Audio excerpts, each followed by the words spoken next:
Hey guys, this is Chuck from Media here, and today I'm going to rank all the James Bond movies, which are 25 Bond movies and from Eon Productions, and two of them that are not from Eon Productions. I decided to redo the James Bond ranking video because I lost some progress to make part two. So I'm gonna do the tier list instead. Without further ado, let's get started, shall we? First up, Dr. No with Sean Connery. Yeah, I'm pretty sure you know what I mean. This needs no introduction. It's going to S tier. Next up, from Russia with Love. Even though it's not as amazing as Dr. No, but Sean Connery still makes his bet as still one of the awesome Bond movies. Without that being in mind, you're going into A tier. Goldfinger. I think this is like the best Sean Connery 007 movie because I really like the action more and the characters, is especially the villain, are they have really interesting motivations. But anyways, you're going to S tier too. Smidge higher than Dr. No. And next up, Thunderball.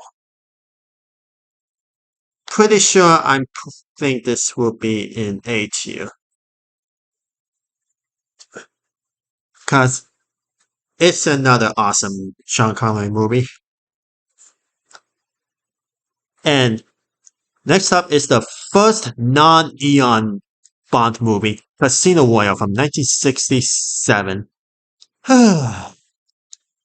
This actually made me feel nothing. And I'm pretty sure you guys know what I'm gonna put in F tier. It is very unfaithful to the novel, and it should not be recommended by me. I mean, I will never recommend this movie. And next up, You Only Live Twice. This is actually going into B tier because I think this is, I think this is just a good movie, but it's not as thrilling as the first four Sean Connery 007 movies. And here we have is On Her Majesty's Secret Service with George Lazenby. George Lazenby is a passable Bond, but you're going into B tier because it's pretty underrated. And next up, Diamonds Are Forever.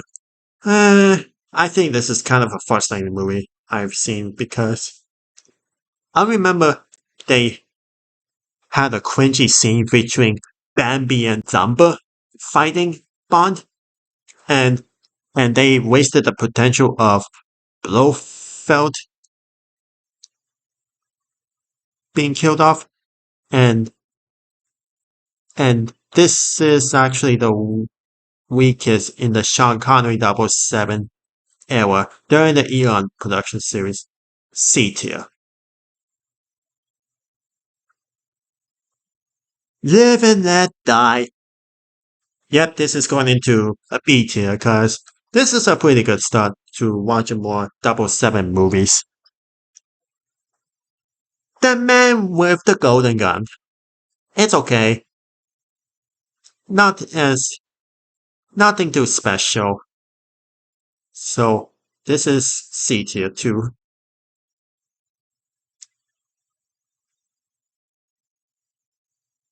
The Spy Who Loved Me.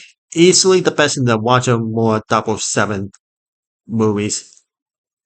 So this is definitely in the A tier. Moonraker. Eh, it was nothing too special either. C tier. Next up, For Your Eyes Only. I think this is pretty much a switch higher than Live and Let Die because at least it's more thrilling than Moonraker and The Man with the Golden Gun. So let's get this over with. Octopussy. And this movie is pretty bad. I don't think this is I don't think this is going into an F tier, but instead this is going into a D tier. I don't like it. It's it's awful. They made Bond as a clown, which is not a good idea. Never Say Never Again with Sean Connery again, but this time during the Non-Eon era. Complete rehash to Thunderball, but this is C tier instead of D tier.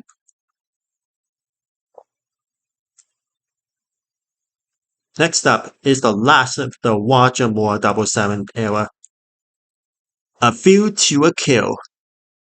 Low C tier because I I think this has a potential of James Bond going into action in San Francisco, but I think this is I think I think this is not a pretty good watchable 007 movie in my opinion. It's kind of boring. Next up, the Living Daylights with Timothy Dalton that time. It's going into the B tier because this is pretty much a cool movie.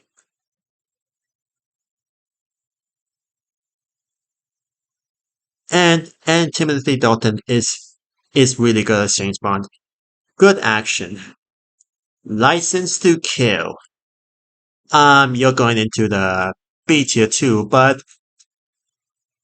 behind the Living Daylights, it was the first Bond movie to be PG-13, which makes it really cool, really cool, especially the action. And next up, this needs no introduction. GoldenEye. I put it in my third. I put it in S tier because I love this movie. I really, really love this movie.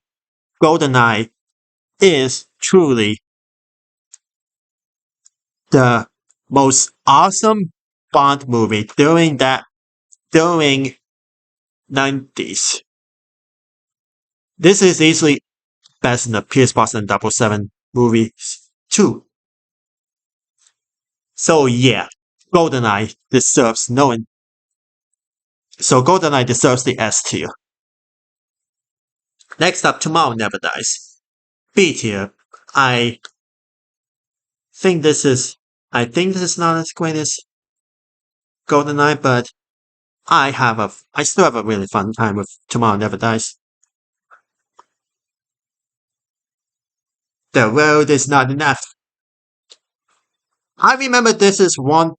I remember this is the first Pierce Brosnan 007 movie, but I remember watching on VHS and I thought it was good, and then I rewatched it on VHS again, and it's going in. It's probably going to a C tier. It's alright.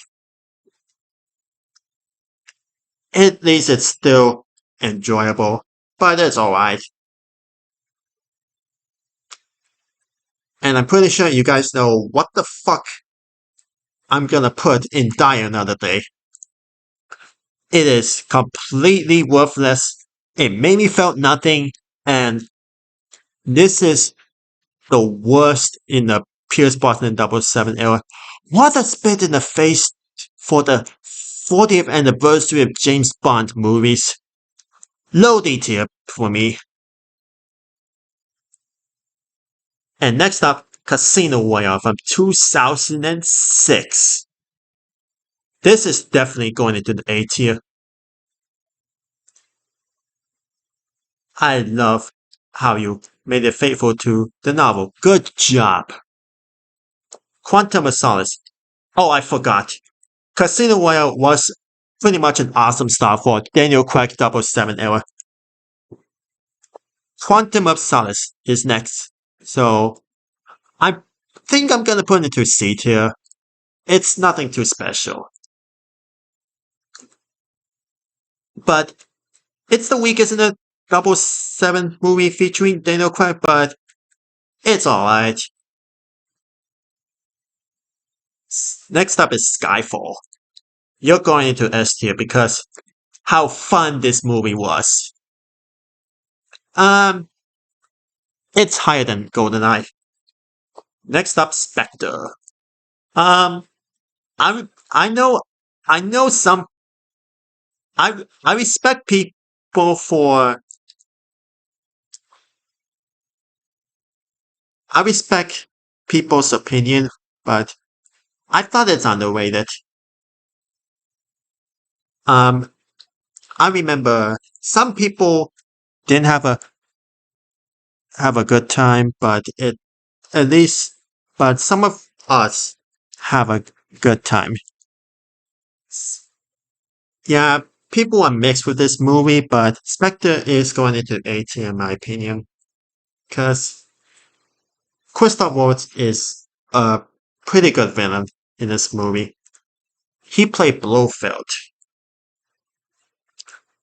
And last but not least, No Time to Die. I am very, very heartbroken with this movie. It made me cry every time I watch this movie. S tier. So thank you for watching my James Bond 007 ranking video, and I'll see you guys later.